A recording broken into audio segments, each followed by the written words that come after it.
मैं डॉक्टर शिखा अग्रवाल, सहआचार्य, राजकीय महाविद्यालय सुजानगढ़, बीए पार्ट सेकंड की क्लास में आज हम लोग लोकसभा में स्पीकर का पद पढ़ेंगे। लोकसभा में जो पदाधिकारी होते हैं, जो लोकसभा की कार्यवाही को संचालित करते हैं, उसमें एक बहुत महत्वपूर्ण पद है और वो है लोकसभा का अध्यक्ष, जिसे स्पीकर कहते हैं। भारतीय संविधान के अनुच्छेद 93 के अनुसार लोकसभा अपने सदस्यों में से एक अध्यक्ष और एक उपाध्यक्ष का निर्वाचन करेगी। अगर अध्यक्ष और उपाध्यक्ष लोकसभा के सदस्य न रहें तो उन्हें अपना पद छोड़ना पड़ता है। यानी किसी भी कारण से अगर इन दोनों का लोकसभा के सदस्य के रूप में निर्वाचन रद्द होता है तो इन्हें अपना पद छोड़ना पड़ता है, अथवा ये अपने पद से इस्तीफा देते हैं तो भी ऐसा होता है। अध्यक्ष अपने हस्ताक्षर सहित अपना त्यागपत्र उपाध्यक्ष के पास देता है और उपाध्यक्ष अपना त्यागपत्र अध्यक्ष के पास भेजता है। अध्यक्ष और उपाध्यक्ष अपने पद से हटाए भी जा सकते हैं, लेकिन लोकसभा के जो सदस्य हैं उस समय बहुमत से इस आशय का एक प्रस्ताव पास करेंगे और इस प्रकार का कोई भी प्रस्ताव लोकसभा में तभी पेश हो सकता है जबकि उसे प्रस्तुत करने से 14 दिन पूर्व इसकी सूचना दे दी जाए। अगर लोकसभा भंग हो जाती है तो उस स्थिति में भी लोकसभा का जो अध्यक्ष है वो नए लोकसभा के गठन के पहली बैठक तक अपने पद को खाली नहीं करता। अगर अध्यक्ष या उपाध्यक्ष में से किसी को हटाने पर विचार हो रहा हो तो उस समय वो लोकसभा के अध्यक्ष के पद पर काम नहीं करेंगे। अगर अध्यक्ष और उपाध्यक्ष दोनों के स्थान खाली हों तो राष्ट्रपति इस पद पर किसी को नियुक्त कर सकते हैं और वही इस पर उस समय कार्य करेंगे।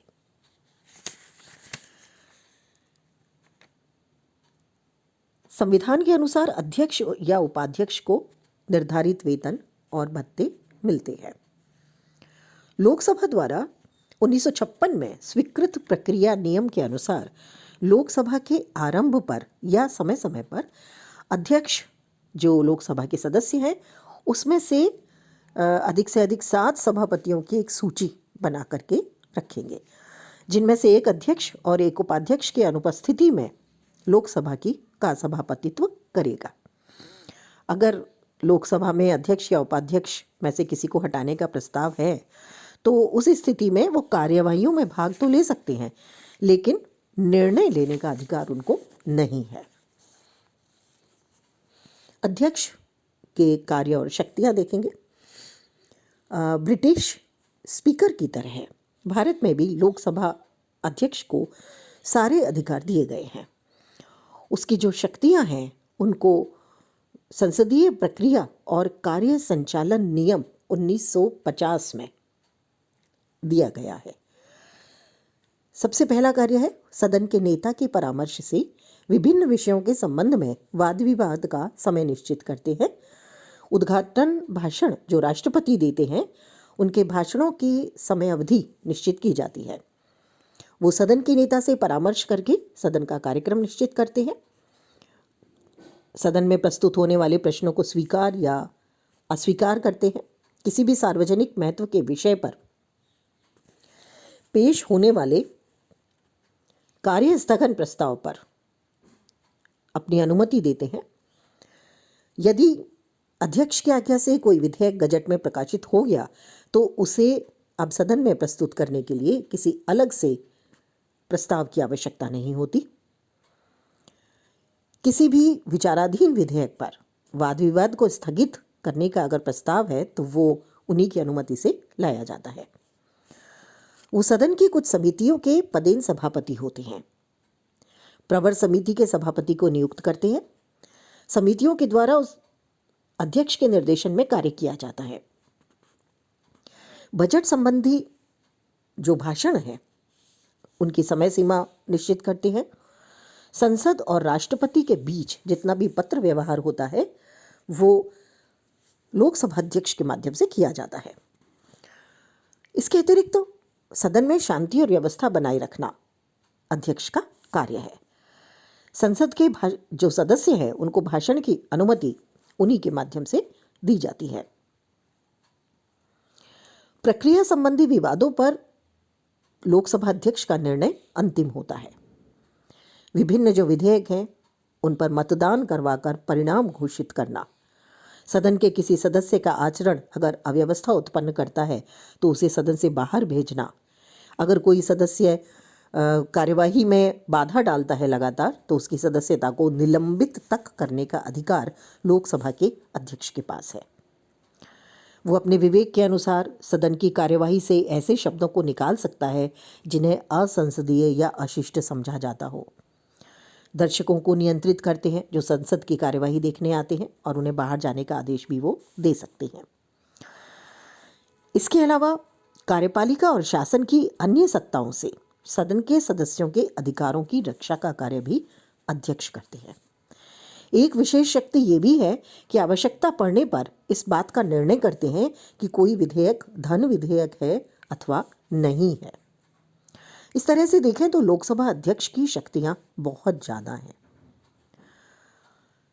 भारतीय लोकसभा के भूतपूर्व सचिव एम.एन. कौल ने कहा था, यद्यपि साधारणतया अध्यक्ष केवल अध्यक्षता करता, निगरानी करता और विवादों को नियंत्रित करता है, लेकिन उसकी स्थिति इतनी महत्वपूर्ण है कि किसी भी संकट में उसकी शक्तियां राजनीतिक दृष्टि से बहुत अधिक महत्वपूर्ण है।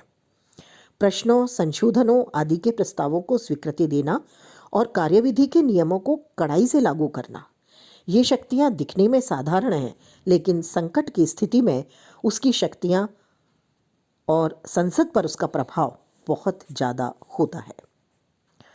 अगर हम देखें तो हमने शुरू में कहा कि ब्रिटिश स्पीकर की तरह से उसकी शक्तियां हैं, लेकिन वास्तव में भारतीय स्पीकर की शक्तियां इंग्लैंड की तुलना में बहुत ज़्यादा है। अगर हम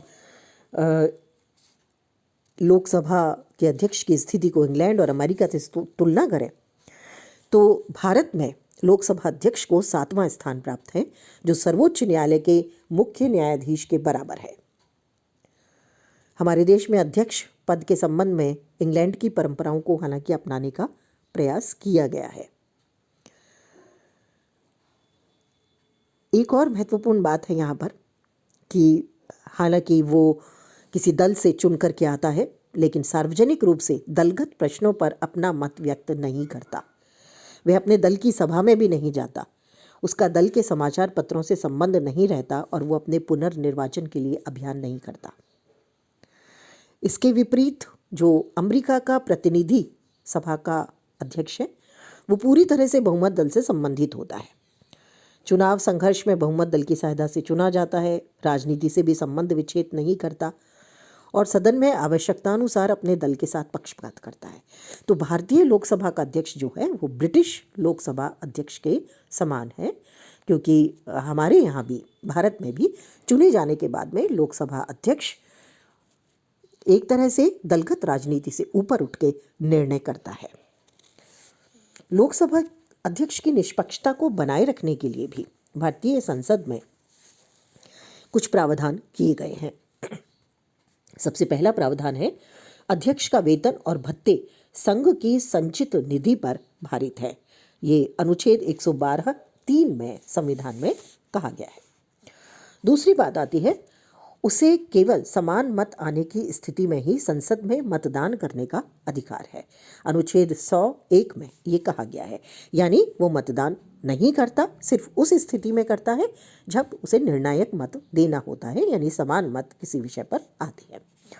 तीसरी बात है, उसे उसके पद से ऐसे प्रस्ताव के आधार पर ही हटाया जा सकता है जो सदन के द्वारा विशेष बहुमत से पारित किया गया हो, अनुच्छेद 94 के अनुसार। यानी अनुच्छेद 94 के अनुसार उसे केवल विशेष बहुमत से ही हटाया जा सकता है। तो इस तरह से संविधानगत आधार पर बहुत सी ऐसी व्यवस्थाएं हमने देखी जो स्पीकर की निष्पक्षता को स्पष्ट करती हैं। भारत में भी संबंधित पद दलगत राजनीति से अपना बहुत संबंध नहीं रखता। इस तरह से भारत में अध्यक्ष की जो स्थिति है वो अमेरिका और इंग्लैंड के अध्यक्ष के बीच की है। हालांकि भारत में लोकसभा का अध्यक्ष ना तो राजनीतिक दलों से संबंध तोड़ता है उस तरह से जैसा इंग्लैंड में, और न ही चुनाव के बाद में राजनीतिक दल के साथ उस तरह से जुड़ता है जैसा अमेरिका का प्रतिनिधि सभा का अध्यक्ष। वो अपने दल की सदस्यता रखता है भारत में, परंतु वह सक्रिय राजनीति में भाग नहीं लेता और सदन में अपने दल के साथ पक्षपात भी नहीं करता। सभी दलों को, विपक्षी दल हैं, खुद के दल हैं, सभी दलों को बोलने का अवसर भी देता है और सदन की कार्यवाही का निष्पक्षतापूर्वक संचालन करता है। मॉरिस जोन्स ने कहा अपनी पुस्तक पार्लियामेंट इन इंडिया में कि अध्यक्ष पदधारी व्यक्ति के लिए ये आवश्यक है कि वो निष्पक्षतापूर्वक आचरण करे और सभी व्यक्तियों को उसकी निष्पक्षता में पूर्ण विश्वास हो। अध्यक्ष की निष्पक्षता से सदन सुचारू रूप से चलता है। यह आवश्यक है कि लोकसभा का सदस्य जब अध्यक्ष चुना जाए तो दलगत निष्ठाओं को त्याग दे। और भारत में जो लोकसभा अध्यक्ष का पद है वो बहुत सम्मान का पद है। एक और पद है प्रोडेम स्पीकर। ये नवगठित लोकसभा के सबसे वरिष्ठ सदस्य होते हैं जिन्हें राष्ट्रपति नई लोकसभा की बैठक की अध्यक्षता करने, नए सदस्य को शपथ दिलाने और अध्यक्ष पद के निर्वाचन का संचालन करने के लिए अस्थायी तौर पर नियुक्त करते हैं।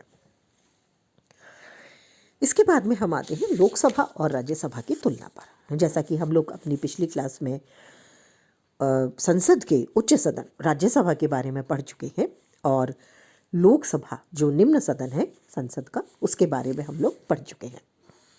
दोनों की शक्तियां पढ़ी, दोनों का संगठन पढ़ा। अब इन दोनों की क्या परस्पर संबंध है इसको हम पढ़ेंगे। दोनों में तुलनात्मक अध्ययन अगर हम करें तो हम देखेंगे दोनों में नाम का अंतर है। दो सदन है, लोकसभा और राज्यसभा। लोकसभा प्रथम अथवा निम्न सदन है और राज्यसभा द्वितीय अथवा उच्च सदन है। लोकसभा को लोकप्रिय सदन कहा जाता है और राज्यसभा को वरिष्ठ सदन कहा जाता है। प्रतिनिधित्व के संबंध में दूसरी तुलना हम करें, लोकसभा भारत की समस्त जनता का प्रतिनिधित्व करता है। राज्यसभा भारतीय संघ की इकाइयों यानी राज्यों का प्रतिनिधित्व करता है। राज्यसभा में भारतीय संघ के सभी राज्यों को समान प्रतिनिधित्व नहीं दिया गया है। तीसरी तुलना हम कर सकते हैं सदस्य संख्या के संबंध में।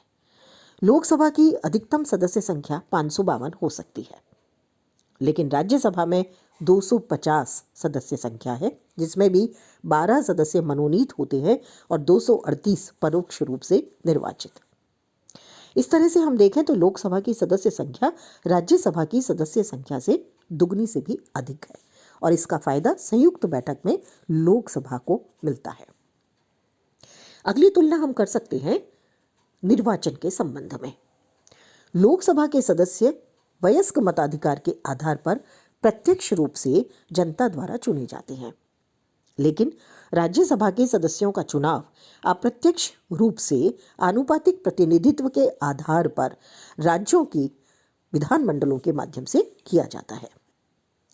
कार्यकाल के संबंध में अगर हम तुलना करें तो लोकसभा का कार्यकाल 5 वर्ष है और उसे उससे पूर्व भी भंग किया जा सकता है, लेकिन राज्यसभा एक स्थायी सदन है जो कभी भंग नहीं होता। इसके सदस्यों का कार्यकाल 6 वर्ष है और इसके 1/3 सदस्य प्रति 2 वर्ष बाद अवकाश ग्रहण करते रहते हैं और उतने ही नए सदस्य निर्वाचित कर लिए जाते हैं। अगर विधेयकों के संबंध में हम दोनों की तुलना करें तो साधारण विधेयक के संबंध में दोनों सदनों की शक्तियां बराबर हैं। दोनों सदनों में से किसी में भी साधारण विधेयक को प्रस्तुत किया जा सकता है, लेकिन मतभेद होने की स्थिति में अनुच्छेद 108 के अनुसार राष्ट्रपति संयुक्त बैठक बुला सकते हैं और संयुक्त बैठक में बहुमत के आधार पर निर्णय लिया जाता है। जैसा कि अभी हमने चर्चा की कि बहुमत के आधार पर लोकसभा की सदस्य संख्या दुगनी होने से संयुक्त बैठक में लोकसभा को फायदा मिलता है। सैद्धांतिक दृष्टि से दोनों में दोनों को समान शक्ति प्राप्त है। अब बात करते हैं संवैधानिक संशोधन के संबंध में दोनों की तुलना। संसद के दोनों सदनों को इस संबंध में समान शक्ति प्राप्त है, सैद्धांतिक स्तर पर भी और व्यवहारिक स्तर पर भी। संशोधन संबंधी विधेयक संसद के किसी भी सदन में प्रस्तावित हो सकता है और संसद के दोनों सदनों में समान रूप से विशेष बहुमत के माध्यम से अलग अलग पारित किया जाना आवश्यक है। हालांकि ज्यादातर संशोधन लोकसभा में प्रस्तुत होते हैं। वित्त विधेयक के संबंध में हम बात करें तो लोकसभा को राज्यसभा से ज्यादा शक्तियां हैं। संविधान के अनुसार वित्त विधेयक लोकसभा में प्रस्तावित होते हैं। लोकसभा में पारित होने पर ये विधेयक राज्यसभा में जाते हैं और राज्यसभा अधिक से अधिक 14 दिन तक विचार कर सकती है और लोकसभा राज्यसभा के सुझावों को मानने या ना मानने के लिए पूर्णतया स्वतंत्र है। कार्यपालिका पर नियंत्रण के संबंध में अगर हम दोनों को देखें तो संसदात्मक शासन में मंत्रिमंडल संसद में लोकप्रिय सदन यानी लोकसभा के प्रति उत्तरदायी है। भारत में भी मंत्रिमंडल लोकसभा के प्रति सामूहिक रूप से उत्तरदायी है, राज्यसभा के प्रति नहीं।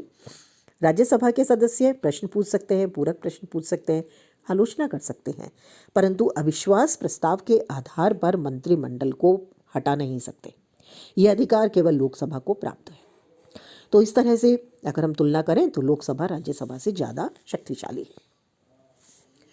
कुछ अन्य कार्यों के संबंध में बात करें तो हम पाएंगे कि राष्ट्रपति और उपराष्ट्रपति के निर्वाचन के संबंध में दोनों को समान शक्तियां प्राप्त है।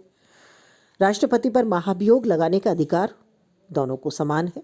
एक सदन अभियोग लगाता है तो दूसरा उसकी जांच करता है। सर्वोच्च न्यायालय और उच्च न्यायालय के न्यायाधीशों, नियंत्रक और महालेखा परीक्षक, मुख्य चुनाव आयुक्त को हटाना और के लिए दोनों सदनों की स्वीकृति आवश्यक है। राष्ट्रपति के द्वारा संकटकालीन उद्घोषणा की जो स्वीकृति है वो संसद के दोनों सदनों से होना आवश्यक है। इसके बाद में हम देखते हैं राज्यसभा के पास कुछ ऐसी शक्तियां हैं जो लोकसभा के पास नहीं है, क्योंकि वो राज्यों के एकमात्र प्रतिनिधि होते हैं। पहली शक्ति है अनुच्छेद 249 के अनुसार राज्यसभा उपस्थित और मतदान में भाग लेने वाले सदस्यों के 2/3 बहुमत से ये घोषित कर सकती है कि कोई विषय राष्ट्रीय हित में राज्य सूची से केंद्र में कानून बनाने के लिए लाए, यानी अपने 2/3 बहुमत से राष्ट्रीय हित में संसद राज्य सूची के किसी विषय पर कानून बना सकती है। ऐसा प्रस्ताव पारित राज्यसभा में किया जा सकता है। दूसरा है अनुच्छेद 312 के अनुसार उपस्थित और मतदान में भाग लेने वाले सदस्यों के 2/3 बहुमत से राज्यसभा नई अखिल भारतीय सेवाओं की स्थापना का प्रस्ताव पारित कर सकती है। तो इस तरह से राज्यसभा को लोकसभा की तुलना में कम शक्तियां प्राप्त है, क्योंकि वो सीधे जनता का प्रतिनिधित्व नहीं करते, वो राज्यों का प्रतिनिधित्व करते हैं और अप्रत्यक्ष रूप से निर्वाचित हैं। संसदीय व्यवस्था में भारत में संविधान में अंतिम निर्णय की शक्ति लोकसभा को प्राप्त है और इसी के आधार पर भारतीय संविधान में भी राज्यसभा और लोकसभा का गठन किया गया है। अगली क्लास में हम एक नया टॉपिक लेंगे।